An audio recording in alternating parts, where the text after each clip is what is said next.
Assalamualaikum warahmatullahi wabarakatuh.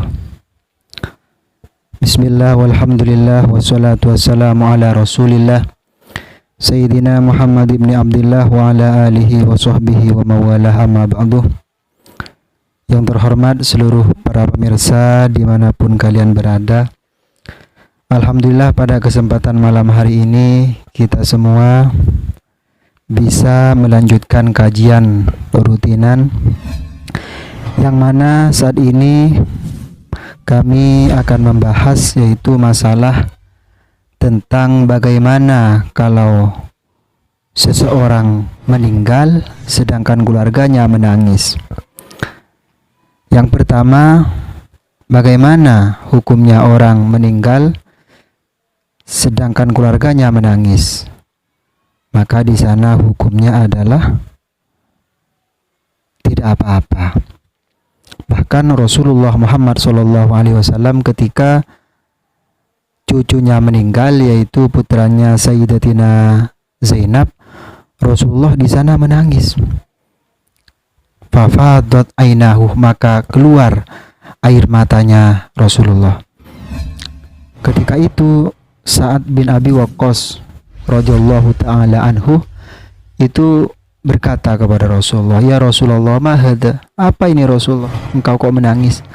Maka Rasulullah menjawab, "Hadhihi rahmah ja'alaha Allahu fi qulubi ibadihi, innama yarhamuhumullahu fi ibadihi min ibadihi ruhama." Ini adalah rahmat. Allah itu suka, Allah itu senang kepada orang-orang yang mana orang-orang itu mempunyai belas kasihan. Oleh karena itu bahkan ulama mengatakan ketika orang soleh, orang alim itu meninggal, maka orang tersebut, orang lain disunnahkan untuk menangis. Seperti itu.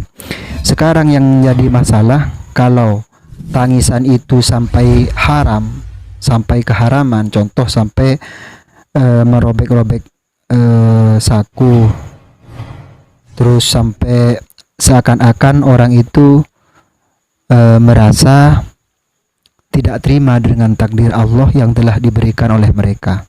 Ketika mencapai keharaman, apakah si mayit mendapatkan siksa karena keluarganya yang menangis?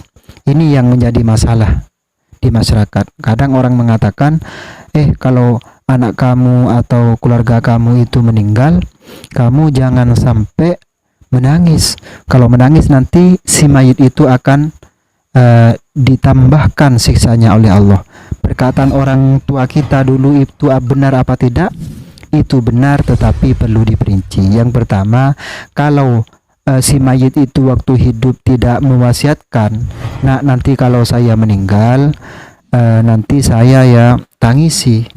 Kalau tidak ditangisi berarti kamu tidak memperhatikan saya. Nah, ketika ditangisi, maka si mayit juga mendapatkan dosa. Kenapa? Karena ada wasiat. Diperintahkan waktu hidup. Man dalla ala khairin falahu mithlu ajri fa'ilih. Seperti itu. Ketika orang memerintahkan sesuatu kebaikan, ketika dilakukan orang lain, maka orang yang memerintahkan itu juga mendapatkan kebaikan. Begitu juga sebaliknya, memerintahkan keburukan, maka juga mendapatkan dosanya, mendapatkan yaitu siksanya. Seperti itu. Jadi kalau tidak ada wasiat tidak akan disiksa. Akan tetapi ada, kenapa kok begitu? Karena ulama itu mengambil firman Allah Subhanahu wa taala, wala taziru waziratu wizra ukhra. Ketika orang mengerjakan dosa, maka tidak akan bisa memberikan dosanya itu kepada orang lain.